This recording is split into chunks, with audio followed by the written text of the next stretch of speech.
அதனால யூடியூப் எடுக்கிற என் நம்பி அலைமுத்தி தம்பி அவர்களுக்கு நன்றியை சொல்லணும் முதல்ல. ஏன்னு கேட்டா எந்த விஷயமே வீட்டுக்குள்ள தான் இருக்கு, எந்த விஷயம் செஞ்சாலும். ஆனா இப்ப உள்ள காலத்துல யூடியூப் எடுத்துல வெளியில யாராரு எப்படி என்னன்னு வெளிநாடு முதற்கரையும் தெரிகிறது. அதனால தம்பி நம்ம எல்லாம் வெளியில காமிக்கிறாரு பாருங்க. அதனால கலைமூர்த்தி தம்பி அவர்களுக்கு ஒரு நன்றி வணக்கம்.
அடியால் பரிவார வழக்கத்தை தெரிவித்துக் கொள்கின்றேன். முருகா முருகா, முடியானை முடிபதித்த முடியானை, கரும நிற முகிலார் குன்றக்குடியானை, குடியானை அடியார் மன குடியானை, மாறாத கொடுக்கும் அன்னை கொடியானை, சேவர் கொடிக்கும் புகழே குபிய நெஞ்சமே, ஏழேழு படியானை அணிந்தனமும் போற்றி வணங்குகின்றேன். முருகா முத்துக்குமரா கந்தா காட்டியா, உன்னையே நிறுத்திக் கொண்டிருக்கும் வள்ளியாயே, எனக்கும் என் நாட்டு மக்களுக்கும் நல்லாசை கூற வேண்டும். முருகா முருகா, முத்துக்குமரா கந்தா காட்டியனை நச்சு. அழகான பழனி மலை ஆண்டவா, உன்னை அணிந்தினமோ பாடவனே வேலவா. அழகான பழனி மலை ஆண்டவா, உன்னை அணிந்தினமோ பாடவனே வேலவா. அழகான பழனி மலை ஆண்டவா, உன்னை அணிந்தினமோ பாடவனே வேலவா.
நல்லபடியா போயிட்டு நீ போற காரியம் வெற்றியாகணும் அப்படின்னு ஒரு பெத்த தாய் சொல்லணும்னு வச்சுங்களேன், அது கண்டிப்பா நிறைவேறும்.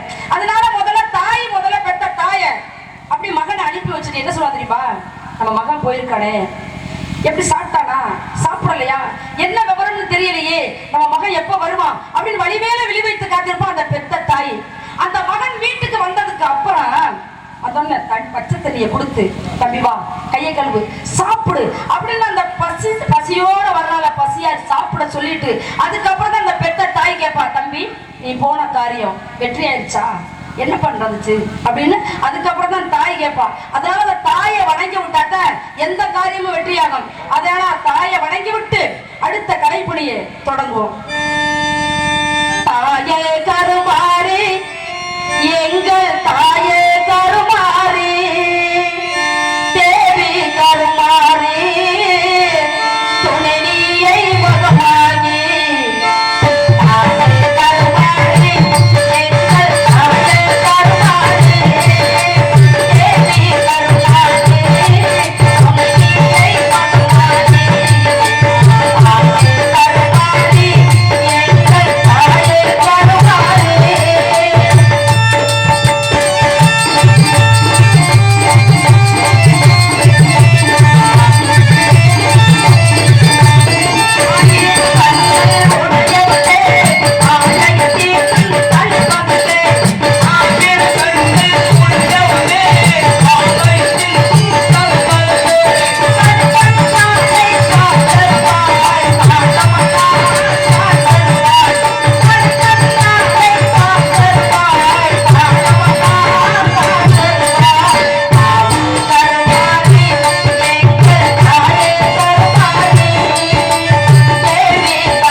இந்த இடத்துல டிஆர் மகாலிங்கம் வந்து அந்த அப்பா பாடினாலும் இந்த இடத்துல ஒளிபெருக்கி நல்லா இருக்கணும். சொல்றிய ஒளிபெருக்கி அருமையா இருந்தா எவ்வளவு பெரிய ஆளா வந்து இருந்தாலும் மேடையில நல்லா நிக்கலாம்.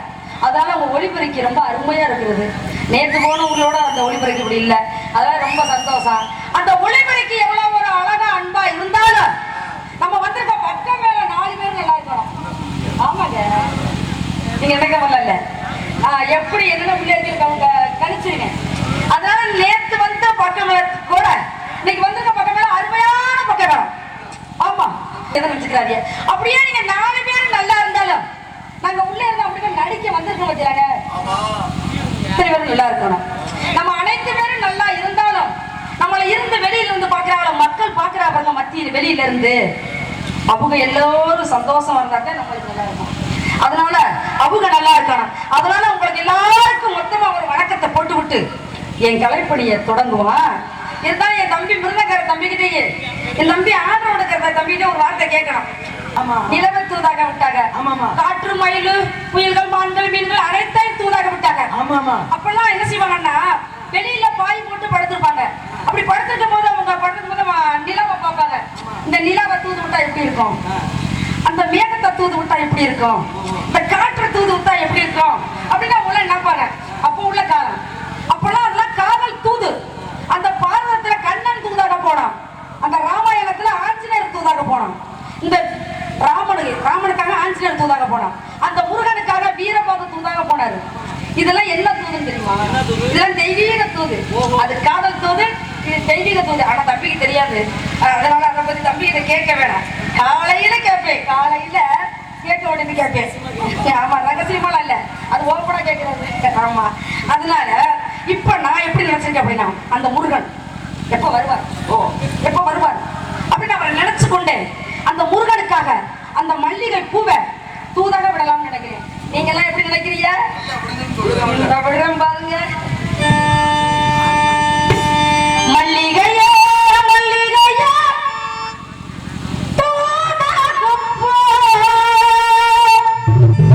துள்ளி வரும் தென்னகங்க நீ சப்புப்பா நோய் கொண்டு நான் சிறுநோயாகிறேன் கேயாமலே சிறுநோயாகிறேன் தாங்காது இனி தாங்காது மல்லிகையே மல்லிகையே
தூதாக அதுக்கு அந்த பையன் என்ன சொன்ன தெரியுமா, நல்லா இருக்கவும் தானே முதல்ல உங்களை பாக்குறேன் அப்படின்னு சொன்னேன். சரி என்னப்பா தம்பி நல்லா படிச்சியா? வாயில தானே படிச்சேன். எப்படி வாயில தானே படிச்சேன்? என்ன தம்பி இப்படி சொல்றானே, வாயில தான் படிச்சவங்க அப்படின்னு நினைச்சு திருப்பி கேட்டேன். தம்பி நல்லா பரிச்சை எழுதுனியா? பேனாவில தான் எழுதுனேன். சரி தம்பி கொஸ்டின் பேப்பர்லாம் நல்லா வந்துச்சா? ஆமா வெள்ளை பேப்பர்லாம் வந்துச்சு. தம்பி மார்க் நல்லா வாங்குவீங்களா? மார்க் டீச்சர் தானே போடணும். அப்படின்னு சொன்னா இந்த காலத்துக்கும் அந்த காலத்துக்கு எவ்வளவு வித்தியாசம் இருக்கு தெரியுமா? அப்போலாம் என்ன செய்வாங்கன்னா, பெத்த மயனுக்கு ஒரு பொண்ணு பார்க்க போறோம்னு வச்சுக்கோங்களேன், அவங்க போய் பார்த்து அது நல்ல பொண்ணு நல்ல பொண்ணு இல்லையோ அவங்க பார்த்து, தம்பி இந்த பொண்ணு தான் நம்ம வீட்டுக்கு சரியாகும், இந்த பொண்ணை தான் நீங்க கல்யாணம் பண்ணணும்னு சொன்னா பொண்ணே பார்க்காம கல்யாணம் பண்ணுவாங்க. அப்படிலாம் அவசியமே இல்லை. அப்பெல்லாம் பொண்ணு பார்க்காம கல்யாணம் பண்ணுவாங்க. இப்ப நான் பொண்ணு பார்த்துருக்கேன் தம்பி, அந்த பொண்ணை தான் கல்யாணம் பண்ணுங்கன்னா இப்ப யாரும் ஏத்துக்குருவாங்களா? இப்ப காலம் எப்படி என்ன சொல்லுவா தெரியுமா? நான் தான் கல்யாணம் பண்ண போறேன், நான் தானே குடும்பம் பண்ண போறேன், நான் தான் முதல்ல பார்க்கணும், நான் சொல்லித்தான் நீங்க கல்யாணம் பண்ணணும் அப்படி இப்ப சொல்ற காலமா போச்சு. அதனாலதான் அந்த பையன் அப்போ உள்ள காலத்து உள்ள பையங்களுக்கு இப்ப உள்ள காலத்து பையங்களுக்கு வித்தியாசம் இருக்கு. இதே நேரத்துல ஒரு விஷயம் நல்லா தெரிஞ்சுக்கங்க. எனக்கு தெரிஞ்ச வரைக்கும் முந்தா நாள் நான் டிவியில ஒரு நிகழ்ச்சி பார்த்தேன். அப்ப அந்த நிகழ்ச்சியில அந்த அந்த ஐயா கேட்கிறாங்க, அம்மா உங்க வீட்டுக்கார பேரை சொல்லுங்களே அப்படின்னு. அந்த அம்மா சொல்றாங்க, அதுக்கு என் வீட்டுக்கார நானும் கல்யாணம் பண்ணி பேரை பற்றி எடுத்துட்டேன், இது நாள் வரைக்கும் என் புருஷன் பேரை நான் சொன்னதே இல்லை, இன்னைக்கு போய் நான் எப்படி சொல்ல முடியும்? அந்த உட்காந்துருக்காங்கல்ல தம்பி, அவங்க பேரு தானு அந்த அம்மா சொல்றாங்க. ஏமா காலம் வர வர எப்படியோ போய்கிட்டு இருக்கு, இப்போ காலம் முறை கம்ப்யூட்டர் காலம் வந்துருச்சு, அப்படி இருக்கும்போது நீங்க சொன்னா என்ன அப்படின்னு அந்த ஐயா கேட்குறாங்க அந்த அம்மா கிட்ட. அதுக்கு அந்த அம்மா சொல்றாங்க, காலம் கம்ப்யூட்டர் காலமாவே மாறட்டுமே, ஒரு புடவை புதுசா இருந்தா பிடிக்கல அப்படின்னா மாத்தலாம், எப்படி ஒரு பொருள் பிடிக்கலைன்னா அதை விட்டுட்டு வந்துடலாம், வேண்டாம் பொருள் பிடிக்கல அப்படின்னு. அப்படி இருக்கும்போது இதை நம்ம மாத்த முடியுமா? அப்படி முடியாது. என் வீட்டுக்காரரு வெளியில போனான்னு வச்சுக்கோங்களேன், திரும்பி வர தொட்டிக்கு அந்த பக்கம் கால் நீட்டு படுக்க மாட்டேன், தலை வச்சு படுக்க மாட்டேன், கால் நீட்ட மாட்டேன், அப்படி நான் வாழ்ந்த காலம் முடிஞ்சிச்சு. அதனால என் உயிர் போக தொட்டிக்கு என் வீட்டுக்கார பேர் நான் சொல்லவே மாட்டேங்க அப்படின்னு அந்த ஐயா கிட்ட அந்த அம்மா சொல்றாங்க. இப்போ உள்ள காலம் அப்படியா இருக்கு? இப்பெல்லாம் எப்படி தெரியுமா? போடாச்செல்லாம் வாடாச்செல்லாம் இருந்தா இரு போனா போ. அப்பெல்லாம் கல்யாணம் பண்ணி வீட்டுக்காரங்க தவறிட்டான்னு வச்சுக்கோங்களேன், கல்யாணமே பண்ணாம புருஷனை நினைச்சுக்கிட்டு அந்த பிள்ளைகளை காப்பாத்திடுவாங்க அப்ப உள்ளவங்க. இப்ப அப்படி இருக்கா? காலம் அப்படி போயிட்டு இருக்கு. அதனால நம்ம வந்த வேலையை சொந்த வேலையவே பார்த்துட்டு இருக்கணும். நம்ம அந்த வேலையை விட்டு நம்ம வந்த வேலையை விட்டு அடுத்த வேலையை பார்க்க கூடாதுல்ல. அதனால அந்த முருகனை நினைச்சு எப்படி அந்த முருகா எல்லாரும் சொல்லுவாங்க, முருகனை நான் விரும்புறேன், முருகனை லவ் பண்றேன், நான் காதலிக்கிறேன் அப்படின்னு சொல்லுவாங்க. நான் விரும்பவும் இல்ல, அவரை காதலிக்கவும் இல்ல, லவ் பண்ணவும் இல்ல, நான் கல்யாணம் பண்ணி 10 பிள்ளைகளை பெற்றுக்கிறோம் அப்படிலாம் சொல்லி நீங்க கேள்விப்பட்டிருக்கீங்க. நான் அந்த இடத்துக்குலாம் இல்ல. 5 வயசுல அறியாத பருவத்துல இருந்து முருகான்னு என் குல தெய்வம், எங்க குடும்பத்துக்கே அவர் தாங்க குல தெய்வம். அதனால தெய்வத்தை வணங்கி கொண்டுதான் இருக்கிறேன் என் மனசார. அதனால எப்படி தெரியுமா? அப்படி சரவணன் எப்படி தெரியுமா? தானம் ததானம் கொஞ்சம் லைட்டா எக்க முடிச்சுங்க. தானம் ததானம் தானம் தானம் பந்தம் ராகவந்தம் உந்த சொந்தம் தந்த சொந்தம் சூழகின்ற என்ன சேதி தேவனே நான் உந்தன் பாதி பந்தம் ராகவந்தம்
எங்க மாமா என் தம்பி ஆள் ரெண்டு வாசிக்கிறதுங்க காலம் போடுறாங்க எல்லாம் வேணும்னு சொல்றது. அதனால யூடியூப் எடுக்கிற என் நம்பி அலைமுத்தி தம்பி அவர்களுக்கு நன்றியை சொல்லணும் முதல்ல. ஏன்னு கேட்டா எந்த விஷயமே வீட்டுக்குள்ள தான் இருக்கு, எந்த விஷயம் செஞ்சாலும். ஆனா இப்ப உள்ள காலத்துல யூடியூப் இடத்துல வெளியில யார் யாரு எப்படி என்னன்னு வெளிநாடு முத கரையும் தெரிகிறது. அதனால தம்பி நம்ம எல்லாம் வெளியில காமிக்கிறாரு பாருங்க. அதனால கலைமூர்த்தி தம்பி அவர்களுக்கு ஒரு நன்றி வணக்கம். ஆமா, நான் ஏன் சொல்ல வர்றேன் அப்படின்னா, பாவங்கள்லாம் 42 வகையான பாவங்கள் இருக்கு. எப்படி பாவங்கள் செய்யறவங்க என்ன தெரியாது, அவங்க செஞ்சதை அவங்க அணிவிக்கிறாங்க, அவங்க செஞ்சதை அவங்க அணிவிக்கிறாங்க, இவங்க செஞ்சதை இவங்க அணிவிக்கிறாங்க. யாரும் முன்னாடி எப்படி பின்னால பேசுறாங்களோ அதனால பாவங்கள் 42 வகையான பாவங்கள் இருக்கு. அப்படி இருக்கும்போது யார் சொன்னா தெரியுமா, அந்த வள்ளலாறு பட்டியல் போட்டு கூறி இருக்காரு. அப்படி இருக்கும்போது நான் இப்ப என்ன சொல்ல வர்றேன்னா, ஒரு ராஜா மாத்தைக்கு ஒரு திருப்பி அன்னதானம் போடுவாரு, மாத்தைக்கு ஒரு திருப்பி அன்னதானம் போடுவாரு. அப்படி அன்னதானம் போடுறோம்னா சித்தர்கள் மட்டும் சாமியார் மட்டும் தான் சாப்பிடுவாங்க. அப்படி சாப்பிடும் போது இங்கேருந்து மேல் நோக்கி ஒரு கருடன் பறவைகள் பறந்து போகுது. அப்படி போகுது அது எரை தேடி இங்கிருந்து போய்கிட்டு இருக்குது. இவங்க அன்னதானம் போடுறது பசிக்கு போடுறாங்க, இந்த பறவை பறந்து போறது அந்த கருடன் அது பசிக்கு எரை தேடி போகுது. அப்படி எரை தேடி போகும்போது இடையில குறுக்கிட்டு ஒரு நாகம். அந்த நாகத்தை அப்படியே உடும்பு பிடிச்சா விடுவா, எப்படி விடும்? சம்சாரமும் நிமிஷம் இதுன்னு சொல்லுவாங்கல்ல, ரெண்டும் ஒண்ணு. அப்படி நினைக்கக்கூடாது. இன்னைக்கு ஒரு ஐயா சொல்றாரு, நான் பஸ் ஏறும் போது ஒரு ஐயா சொல்றாரு, ஒரு ஐயாட்ட இது அப்படியே இந்த கணக்கு இருக்கட்டும். அப்ப அந்த எப்படி சொன்னாங்க மாமா, சம்சாரம் அந்த பொண்டாட்டி இம்சை அப்படின்னு சொல்றாங்க. ஏன் நம்ம இம்சைன்னு அதை எடுத்துக்கிறோம்? நம்ம இம்சைன்னு எடுத்துக்கிட்டப்பா இம்சை. நான் என்ன சொல்லுவேன்னா, அந்த ஐயா கேட்குறாங்க அந்த ஐயாட்ட, ஏப்பா என்ன இப்படி உங்க உடம்பு சரியில்லை, இருந்து வர்றீப்பா, பல தொலைல இருந்து வர்றீல, இந்த காலை இழுத்துட்டு வர்றீல, உங்க வீட்டுல உங்க மனைவி இருந்தா கூட்டிட்டு வர முடியும்னு இந்த ஐயா சொல்றாரு அந்த ஐயா கிட்ட. அதுக்கு அந்த ஐயா சொல்றாரு, ஏப்பா தலைவலியை கூட கூட்டியார சொல்றியா? அப்பனா பொண்டாட்டி எவ்வளவு இம்சையா இருக்குன்னு நீங்க சொல்றீங்க. பொண்டாட்டி இல்லாம நீங்க ஒரு வாரம் வாழ்ந்து பாருங்க பார்ப்போம். பிள்ளைகளை வச்சுக்கிட்டு பொண்டாட்டி இல்லாம நீங்க பிள்ளைகளை வச்சுக்கிட்டு நீங்க வாழ்ந்து பார்த்தீங்கன்னு வச்சுக்கீங்களேன், நீங்க என்ன சொல்றீங்களோ உங்களை கேட்பாங்க. இதே நேரத்துல ஆம்பளை இல்லாம ஒரு பெண்ணு குடும்பத்தை நிறுத்தி விடுவான். பெண் இல்லாம ஒரு குடும்பத்தை நிறுத்தி கொடுக்க பார்ப்போம். ஆமா, அப்படி இருக்கும்போது நான் என்ன சொல்ல வரேன்னா, அப்ப அந்த பறவை என்ன செய்யுது, அந்த கருடை என்ன பண்ணுது, அந்த பாம்பை பிடிச்சிருச்சு. அப்படி பாம்பை பிடிச்ச உடனே அந்த வால் பகுதி கீழே, அந்த தலைப்பகுதி வந்து கீழே, இந்த வால் பகுதி மேலையும் பிடிச்சிருச்சு. அப்படி தூக்கம் போது தலைகால தொங்கும் போது என்ன நினைச்சுது, நம்ம இதை உயிர் காப்பாத்திரவே அப்படின்னு இந்த பாம்பு துடிக்குது. ஆனா அந்த அண்ணன் பறவை கருடை என்ன நினைச்சு தெரியுமா, நம்மளுக்கு பரவாயில்ல பண்டிகை பசிக்கு நம்மளுக்கு கிடைச்சிருச்சு அப்படின்னு போய்கிட்டே இருக்கு. அப்படி மேல்நோக்கி தூக்கி போய்கிட்டே இருக்கும் போது உங்க அன்னதானம் போட்டு பழமாறி இலை போட்டு சாப்பிட்டு இருக்காங்க. அப்படி சாப்பிட்டு இருக்கும் போது அது என்ன செய்ய, இந்த பாம்பு அந்த வழியில தூக்கிட்டு போகும்போது 4 சொட்டு அந்த விஷப்பட்டது இந்த சாப்பிட்டு இருந்தாங்கல்ல, அன்னதானம் சாப்பிட்டு இருந்தாங்கல்ல, அந்த சாப்பிட்டு இருந்த இலையில விழுந்துருச்சு. அந்த இலையில விழுந்த உடனே அவங்களுக்கு அது தெரியல, ஏன்னா இந்த கீழே உள்ள சொட்டு என்ன தெரியும், அந்த விஷமாப்பட்டது கீழே இறங்கினது. அவங்க சாப்பிட்ட உடனே இந்த விஷமாப்பட்டது பாதிச்சு அவங்க இறந்துட்டாங்க 4 பேர். இறந்த உடனே ஐயோ மாசைக்கு ஒரு திருப்பி தான் நம்ம அன்னதானம் போடுவோம், அப்படி இருக்கும்போது இறந்துட்டாங்களே அப்படின்னு அந்த ராசா வேதனை போடுறாரு. அப்ப சித்தர் புத்தர் கேட்கிறாரு யமதர்மர் கிட்ட போய், வாங்க யமதர்மர் வாங்க வணக்கம், நான் என்ன கேட்க வரேன்னா, முதல்ல அன்னதானம் போட்டாரு, பசிக்குத்தானே போட்டிருக்காரு.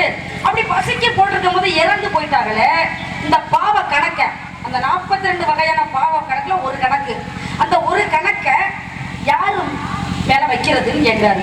யாரு? சித்திரபுத்தர் யமதர்மருக்கு. அப்ப யமதர்மர் சொல்றாரு, அப்பா அவர் வந்து அன்னதானம் மாத்தைக்கு ஒருத்தர் போறாரு, பசிக்காண்டி போடுறாரு, அப்படி இருக்கும்போது அந்த பாவ கணக்கு அவர் மேல வைக்க முடியாது. சரி, அவர் மேல வைக்க முடியாது, இந்த இருந்து 4 பேர் சாப்பிட்டாங்கல்ல அவங்க மேல அந்த பாவ கணக்கை வைக்கலாமான்னு கேட்கிறாரு சித்திரபுத்தர். அப்ப யமதர்மர் சொல்றாரு, அவங்க மேலேயும் வைக்க முடியாது, என்னடா அவங்க பசிக்காண்டி தானே சாப்பிட வந்தாங்க, அவங்களுக்கா தெரியும் சாக போறோம்னு, அந்த விஷமா போட்டு கீழே இறங்கிருச்சு, அதனால அவங்க மேலேயும் வைக்க முடியாதுப்பான்னு அந்த யமதர்மர் சொல்றாரு சித்திரபுத்தர். அப்ப சித்திரபுத்தர் திருப்பி கேட்கிறாரு, அப்ப அந்த மேல் நோக்கி போச்சுல பறவை, அந்த பறவை மேல வைப்போமான்னு கேட்கிறாரு. அந்த பாவ கணப்பை தீக்குமாங்க, அங்கேயும் தீர்க்க முடியாதுப்பா, ஏன்னு கேட்டா அது பசிக்கு இறதி அடி போய் தூக்குனதுப்பா, அதனால அது மேலேயும் வைக்க முடியாது. சரி, அது வைக்க முடியாது, அந்த பாம்பு விஷமா போட்டதானே கீழே இறங்குச்சு, அதெல்லாம் அந்த பாவ கணக்க பாம்பு மேல வைப்போமா அப்படின்னு அந்த சித்தரபுத்தரை கேட்கிறாரு யமதர்மர்கிட்ட. அப்ப யமதர்மர் சொல்றாரு அதுலயும் வைக்க முடியாது, இந்த பாவ கணக்க ஒரு ஓரமா வைப்பா அப்படின்னு யமதர்மர் சொல்றாரு சித்தரபுத்தர்கிட்ட. அப்படி சொன்ன உடனே அந்த பாவ கணக்க ஓரமா வச்சாச்சு. அப்போ ஒரு மாதத்துக்கு ஒருத்தருக்கு தானே அன்னதானம் போடுறாங்க. மறு மாசம் அதே ராஜா அன்னதானம் போடுறாரு. மறு மாசம் அதே ராஜா அன்னதானம் போடும்போது ரெண்டு பேர் அங்கிருந்து பெரியவங்க வர்றா சாப்பிடுறதுக்கு. அப்படி ரெண்டு பேரும் பசிக்கு துடிச்சு வர்றாங்க, பசி ஓவர் ஆயிடுச்சு, சாப்பிட வர்றாங்க. அந்த இடத்துல ஒரு பெண்ணு வியாபாரம் பார்க்குது. ஒரு பெண்ணு வியாபாரம் பார்க்கும் போது அந்த பெண்ணுகிட்ட வந்து கேட்காப்ல, அம்மாங்கண்ண அன்னதானம் போடுறாங்களாம்ல, அது என்னண்ணே எங்களுக்கு பசி தாங்க முடியல அப்படின்னு அந்த அம்மா கிட்ட கேட்கறாங்க. அந்த அம்மா ஒரு வழியில என்ன சொல்லியிருக்கலாம், அன்னதானம் அங்கதான் போடுறாங்க, அங்கே போய் சாப்பிட்டு போங்க அப்படின்னு சொல்லியிருக்கலாம். இல்லைன்னா ஒரு வழியில தெரியல போயிருக்கலாம். இதான் முன்னாடி விட்டு பின்னால பேசுற காலம். பாவ கணக்கு எங்கே வைக்கணும் அங்கே வைக்கணும்.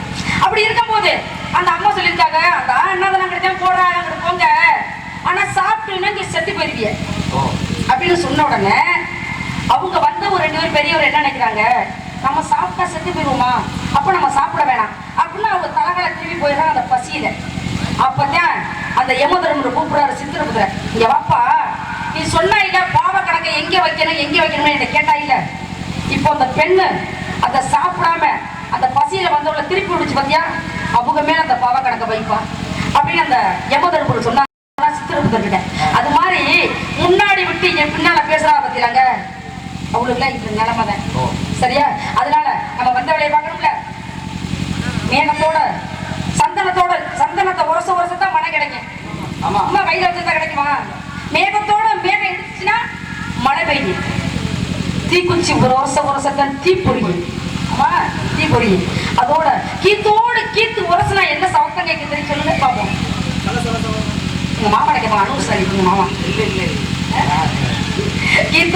கீத்து உரசுனா ஓசை வரும். அதோட பூவோடு பூ உரசி, இடையில வண்டு உரசி, இந்த உலகமே அதனால மயங்கி உரசி கிடக்கு. சும்மாவா எப்படி இருக்கா? அதனால நான் என்ன சொல்ல வரேன்னா, அந்த உரசி முருகனுக்காக விடுவோமா, மேகத்தோடு விட்டா திசமாய் போகமான தாகமுள்ள மச்சாலே தண்ணிய நான் தூது விட்டு தண்ணிக்கே இந்த கண்ணி தந்தன போமத்தமா எண்ணிக்க குறையாம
மாட்டிக்கிச்சே ஒத்த சொல்லு சொல்ல வந்து சிக்கிக்கிச்சே கடல் தேடும் நதி போல உன தேடுதையா அந்த தடுமாறு ரயில் போல மலை மாறுதையா செவ்வந்தி பூவுள்ள பால உன்னை சேர தேடுதே செந்தமிழ் வெட்டில ராவா வந்து கூட போகுதே அப்படி அந்த முருகனை நினைச்சு அந்த செந்தமிழ் வெட்டில